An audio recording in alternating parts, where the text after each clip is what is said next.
Paano gumawa ng dummy accounts? Yan ang tanong ng ating kaibigan. Subukan natin gumawa ng dummy accounts. Kung may katanungan ka kaibigan, i-comment mo lang sa comment section. Kung bago ka pa lang sa ating mga pagtuturo, pakitap naman ang follow button at i-subscribe mo na rin ako para personal mo kung mga message sa mga ganito natin mga tutorial. So, i-open mo lang ang iyong Facebook, tap ang tatlong line,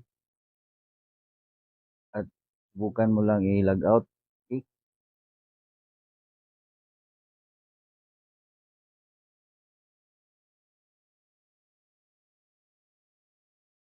Then, piliin mo lang itong create new account. Then, tap mo yung create new account. Then, ilagay mo lang ang pangalan. Kasi nga, dami accounts to. Ibahin mo lang ang pangalan mo. Okay?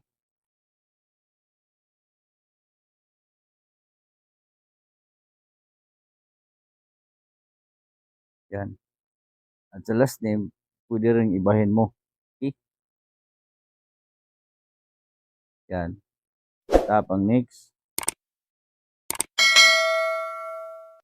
Then dito, ibahin mo lang din ang iyong kapanganakan kasi nga dami accounts to. Okay? Lipat mo lang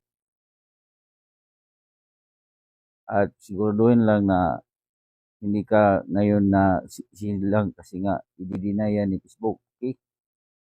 Yan. Tap yung seat. Then tap next. Then ipili ka lang dito. Lalaki ka ba o babae? So, pili natin yung email. Tap next. At dito, maglagay ka ng number na nais-send ni Facebook kung sakaling nakalimutan mo ang iyong password. Ito ang gagamitin ni Facebook para mag-send ang code. Okay? Pag nalagay mo na, tap mo yung next.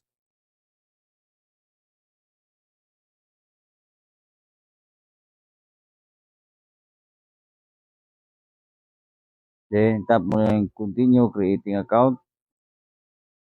Then, lagay mo lang yung password dito na malakas.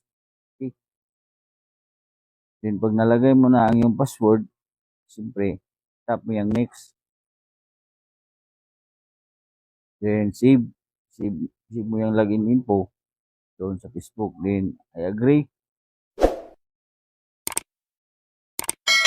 Then, mag-send ng code si Facebook sa iyong ginawang phone number. Okay? Hintayin lang natin.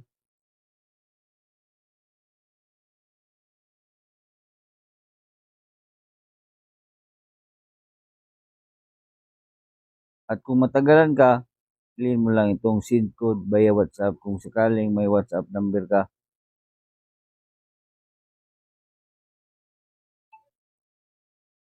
So, ayan. May code ng darating. Ito.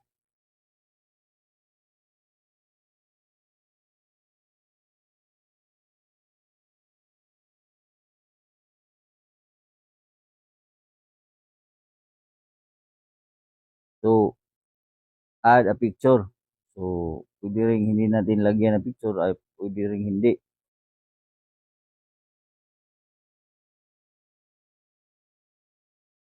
Lagay lang natin ang picture. Halimbawa, ganyan. Pwede rin ibahin yung ang picture. So, tap lang natin ang done.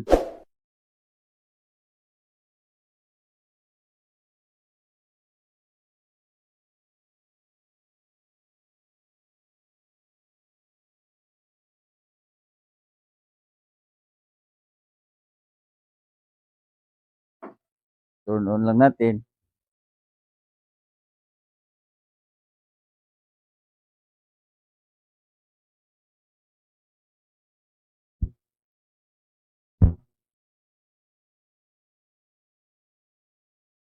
Then add 5 friends.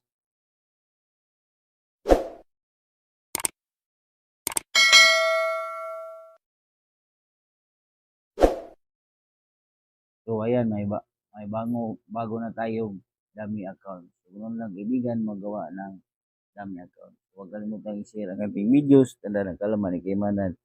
God bless po sa ating lahat.